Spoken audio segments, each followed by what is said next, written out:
The studio lights were blazing. The familiar theme music was playing. Two families stood at the podiums, ready to battle for points, pride, and a shot at $20,000. Steve Harvey, microphone in hand, was doing what he does best, making America laugh on a Tuesday night taping of Family Feud. But then it happened. The woman at the podium, her name was Margaret, 52 years old, wearing a modest blue cardigan, was asked the simplest question: name something you do every morning before leaving the house. She opened her mouth. Nothing came out. She tried again. Her lips trembled. Her hands gripped the edge of the podium like she was holding on for her life. Steve, sensing something was wrong, leaned in closer. "You okay, sweetheart?" Margaret nodded, but tears were already streaming down her face. The audience, confused, started murmuring. The opposing family looked at each other awkwardly. The producer in the control room pressed his earpiece, whispering frantically. And then Steve Harvey did something no one expected. He stopped the game. 3 days earlier, Margaret had buried her husband of 28 years. Thomas had died suddenly, a heart attack in the middle of the night. No warning. No would-be. Just gone. She had 2 teenage kids at home, both in shock, both trying to process a grief so heavy it felt like drowning. The funeral had been quiet, small, suffocating.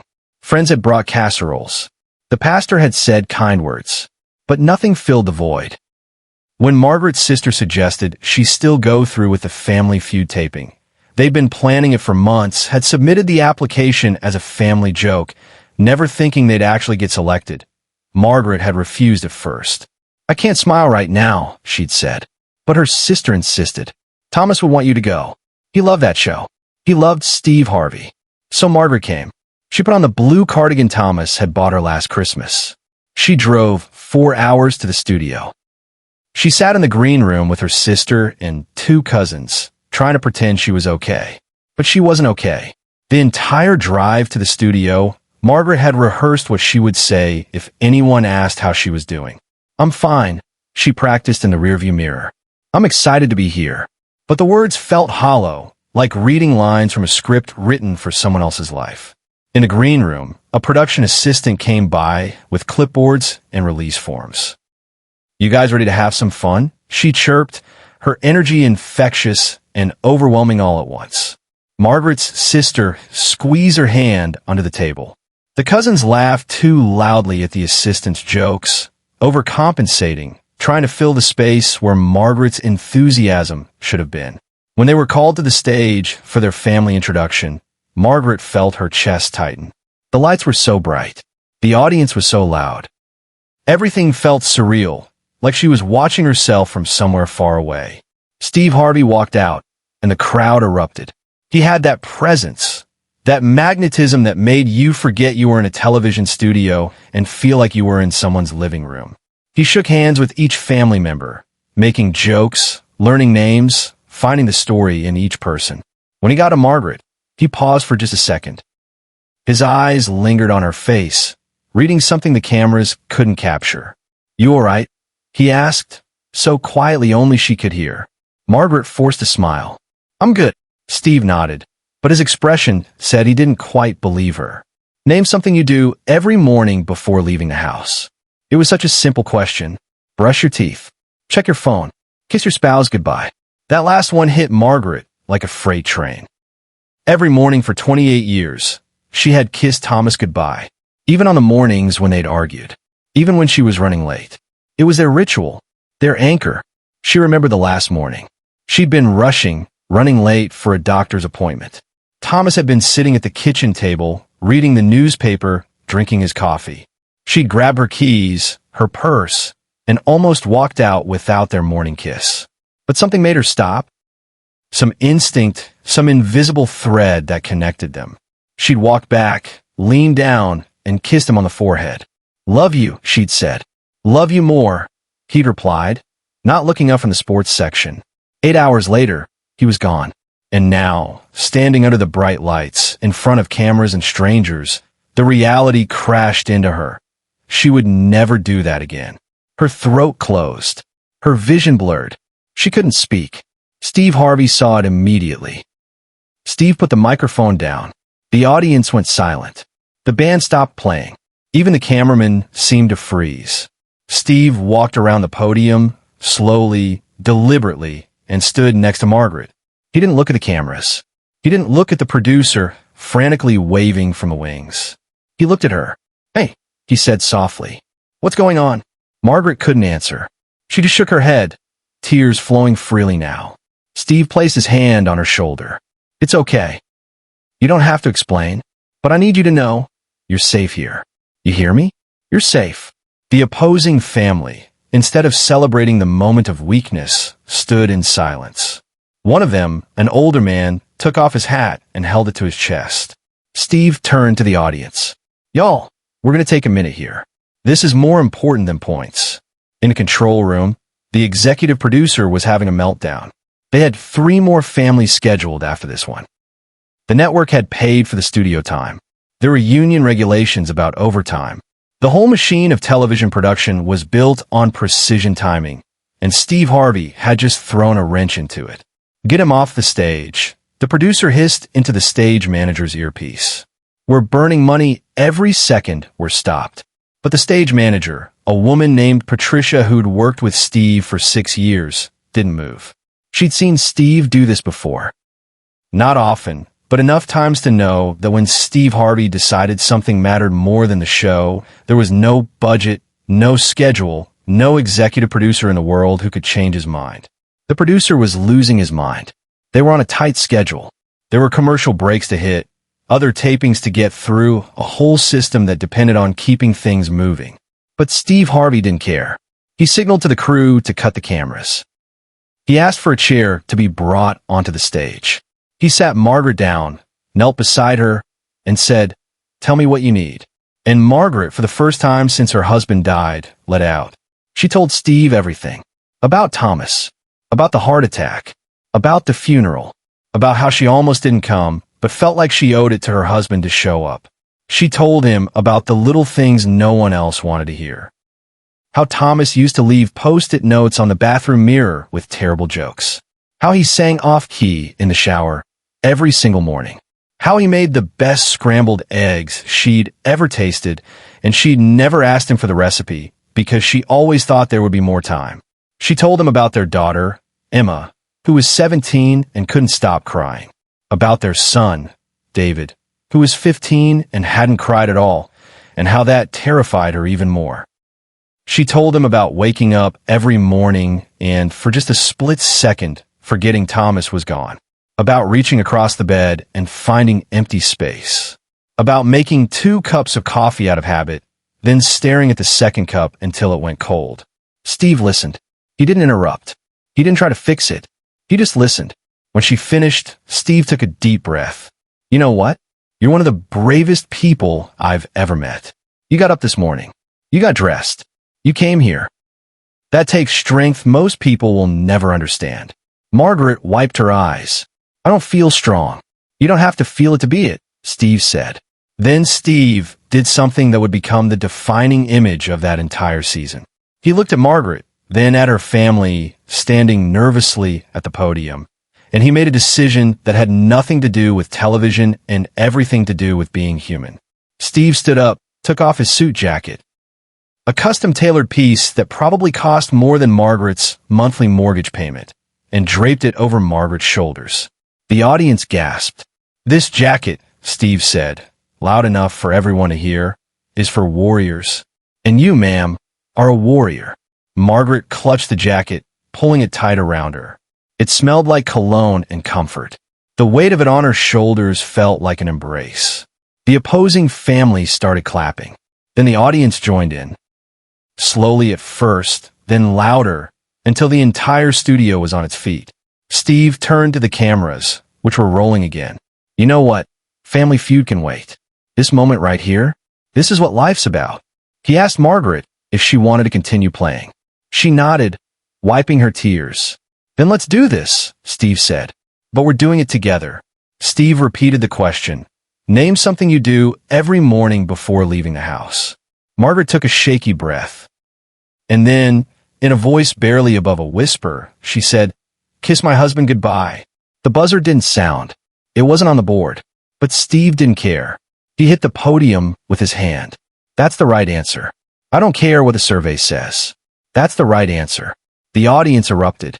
Margaret's family rushed to the stage, surrounding her in a group hug. Even the opposing team came over, offering words of comfort. Steve stood back, watching, his eyes glistening. What the cameras didn't show was what happened next. The opposing family's captain, a man named Robert, walked up to Steve and said, "We forfeit." Steve looked at him, confused. "What?" "We forfeit the round," Robert repeated. "Give them the points. They deserve it more than we do." Steve shook his head. "You don't have to do that." "I know," Robert said, "but I want to. My wife died 2 years ago. I know what she's going through. And if someone had shown me the kind of compassion back then, maybe I wouldn't have spent so many months feeling like I was drowning alone." Steve looked at Robert for a long moment, then pulled him into a hug. The cameras caught that part. What they didn't catch was Steve whispering, "You're a good man. Subscribe and leave a comment, because the most powerful part of this story is still ahead." The game resumed, but the energy had shifted. Margaret's family didn't win the $20,000. They didn't even win the round. But when the show ended and the cameras stopped rolling, something extraordinary happened. Steve Harvey stayed on stage. He didn't leave. He sat with Margaret's family for over an hour, talking, laughing, sharing stories about Thomas. He told them about his own losses, about his father, who died when Steve was starting to make comedy, about the guilt of not being there enough, about how success doesn't erase grief. It just gives you a bigger platform to hide behind if you're not careful. "I spent years performing through pain," Steve said, "making people laugh when I wanted to cry. And you know what I learned? You can't outrun grief. You can't perform your way past it. You have to walk through it. And you have to let people walk with you." The crew had to work around them, packing up equipment, sweeping the stage. But Steve didn't budge. "I'm not in a hurry," he told the stage manager.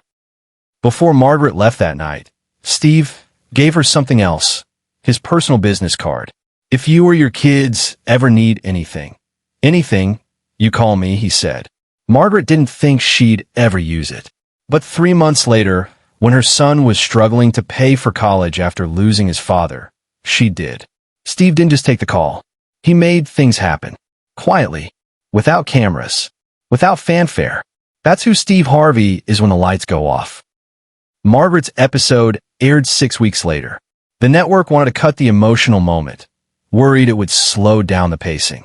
Steve fought them. "If you cut that, you cut the soul of the show." They kept it in. The response was overwhelming. Thousands of people wrote to the show, sharing their own stories of loss, of grief, of moments when a stranger's kindness saved them. Margaret received letters from widows, widowers, people who had lost parents, siblings, children. All of them saying the same thing. "Thank you for showing us it's okay to not be okay." Steve framed one of those letters in his office. It's still there today. People think they know Steve Harvey. They see the suits, the mustache, the quick wit. They see the game show host, the comedian, the entertainer. But what they don't see is the man who stops the show when someone is hurting. The man who gives away his jacket, his time, his heart. Steve Harvey grew up poor in Cleveland, sleeping on floors, wearing hand-me-downs. He knows what it's like to feel invisible, to feel like the world doesn't care. And he spent his entire career making sure no one feels that way in his presence. Margaret still has Steve's jacket. She never washed it. She keeps it in a clear garment bag in her closet. On hard days, when the grief feels too heavy, she takes it out and holds it. It reminds her that she's not alone, that kindness exists, that people still care. Her son graduated from college last year.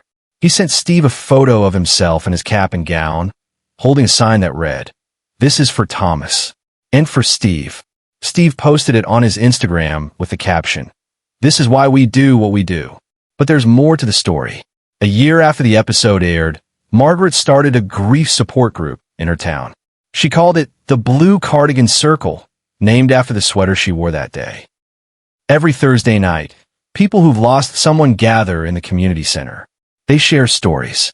They cry. They laugh. They remind each other that grief isn't something you get over. It's something you learn to carry. And on the wall of that community center, there's a framed photo. It's Margaret, wearing Steve's jacket, standing on the Family Feud stage. Underneath, a plaque reads, "The day someone saw me. The day I learned to see others." Margaret sent Steve an invitation to the one-year anniversary of the group. She didn't expect him to come. He's a busy man with a busy schedule. But he showed up. He didn't bring cameras. He didn't bring an entourage. He just showed up, sat in a folding chair, and listened to people's stories for 3 hours. When it was time to leave, one woman asked him, "Why did you stop the show that day? You could have just kept going." Steve thought about it for a moment. "Because I've been Margaret," he said. "Not in the same way, but I've been the person standing in front of a room full of people, pretending to be okay when I'm breaking inside. And the loneliest feeling in the world is when nobody notices. When everybody just keeps moving and expect you to keep up. I stopped the show because someone needed to notice. And if I can't notice when someone's hurting right in front of me, then what's the point of any of this?" Share and subscribe. Make sure this story is never forgotten. The world needs more moments like this. More people like Steve Harvey. More reminders that beneath the lights, the cameras, the entertainment, we're all just human beings trying to navigate pain, loss, and hope. Steve Harvey didn't have to stop the game that day. He could have moved on, kept the schedule, made the jokes, collected his paycheck. But he didn't. Because Steve Harvey understands something most people forget. The show doesn't matter. The points don't matter. The money doesn't matter. What matters is the person standing in front of you. Years later, in an interview, Steve was asked about that moment with Margaret. "Do you regret stopping the show?" the interviewer asked. Steve laughed. "Regret? That was the best thing I ever did on that stage. Everything else, the laughs, the wins, the viral moments, that's just noise. But that moment, that was real. That mattered." He paused, his voice soft. "If I'm remembered for one thing, I hope it's that I saw people. Really saw them. And I showed up. That's the legacy of Steve Harvey. Not the fame, not the fortune, but the humanity. And in a world that often feels cold, that's the legacy we all need." This story is a fictionalized narrative crafted for inspirational and entertainment purposes. While inspired by the compassionate spirit often demonstrated by Steve Harvey, the specific events, characters, and details are dramatized and should not be considered factual accounts.